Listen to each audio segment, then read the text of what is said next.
পহিলা বহাগৰ দিনে ৰাজ্যবাসীক অসমীয়া নতুন বছৰৰ শুভেচ্ছা জ্ঞাপন ৰাজ্যবাসীক সুখবৰ জনালে মুখ্যমন্ত্ৰী হিমন্ত বিশ্ব শৰ্মাই আজিৰ পৰা চৰকাৰী পত্ৰত ইংৰাজী ভাষাৰ লগত সংযোগ হ'ব অসমীয়া বিটিআৰত বড়ো আৰু বৰাকত বাংলা ভাষা পহিলা বহাগৰ দিনাই নলবাৰীৰ বৰ্ণজিৰ শ্ৰী মহাবিষ্ণু যজ্ঞ মহোৎসৱ ভাগিত উপস্থিত হৈ পূজা অৰ্চনা কৰা পৰিলক্ষিত হয় মুখ্যমন্ত্ৰী হিমন্ত বিশ্ব শৰ্মাই কমিটিৰ অনুৰোধ মৰ্মে মন্দিৰ প্ৰাংগণত বিবাহ ভৱন নিৰ্মাণৰ বাবে 1 কোটি টকা প্ৰদান কৰাৰ কথা উল্লেখ কৰিছে 50 লাখ টকাকৈ দুটা ভাগত এই টকা দিয়াৰ কথা উল্লেখ কৰিছে মুখ্যমন্ত্ৰীগৰাকীয়ে মুখ্যমন্ত্ৰীৰ লগতে ইয়াত সংগ দিয়ে কেবিনেট মন্ত্ৰী চন্দ্ৰমোহন পাটোৱাৰী জয়ন্ত মল্ল বৰুৱা অসম ৰাজ্যিক বিজেপিৰ সভাপতি দিলীপ শইকীয়াৰ উপৰিও বহু কেইজন শীৰ্ষ নেতাই মাজত উপস্থিত আছে অসম প্ৰদেশ ভাৰতীয় জনতা পাৰ্টিৰ সভাপতি দিলীপ শইকীয়া ডাঙৰীয়া আমাৰ মন্ত্ৰী চন্দ্ৰমোহন পাটোৱাৰী ডাঙৰীয়া মন্ত্ৰী জয়ন্ত মল্ল বৰুৱা ডাঙৰীয়া আৰু আমাৰ দলৰ ৰাজ্যিক প্ৰভাৰী হৰিশ দ্বিবেদী ডাঙৰীয়া মই সকলোৰে হৈ ভগৱান ৰাইজক সেৱা জনাইছো আৰু আপোনালোকৰ পৰা আমি আশীৰ্বাদ বিচাৰিছো আজি নতুন দিন আজি এটা আনন্দৰ দিন আৰু তাৰ লগতে নদীবাসী ৰাইজৰ বাবে এটা পবিত্ৰ আৰু আধ্যাত্মিক দিন 103 বছৰে অনুষ্ঠিত কৰি অহা মহাবিষ্ণু যজ্ঞত আহিবলৈ পাই মই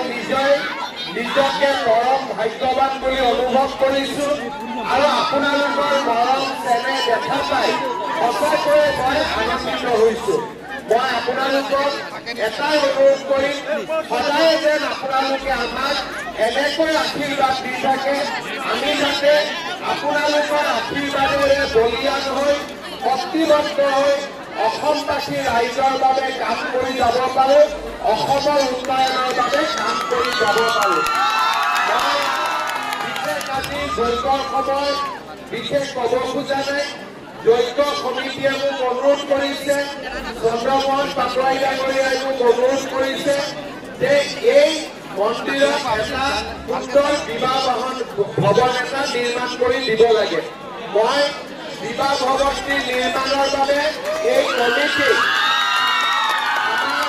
ৰাজ্য চৰকাৰৰ ফালৰ পৰা দুটা কিস্তিত 1 কোটি টকা দিয়াৰ বাবে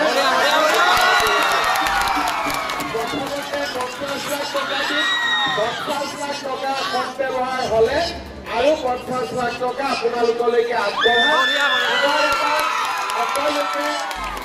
বহুত শুভেচ্ছা জনাইছো আৰু বহুত প্ৰণাম জনাইছো আৰু আপোনালোক সকলোৰে আশীৰ্বাদ বিচাৰি মই মোৰ বক্তব্য সামৰণি মাৰিছো এটাই অনুৰোধ কৰিম সদায় যেন আপোনালোকে আমাক এনেকৈ আশীৰ্বাদ দি থাকে আমি যাতে আপোনালোকৰ আশীৰ্বাদেৰে বলীয়ান হৈ শক্তিবদ্ধ হৈ অসমবাসী ৰাইজৰ বাবে কাম কৰি যাব পাৰোঁ অসমৰ উন্নয়নৰ বাবে কাম কৰি যাব পাৰোঁ মই বিশেষ আজি যজ্ঞৰ সময় বিশেষ ক'ব খোজা নাই যজ্ঞ সমিতিয়ে মোক অনুৰোধ কৰিছে চন্দ্ৰমোহন পাটোৱাৰী ডাঙৰীয়াই মোক অনুৰোধ কৰিছে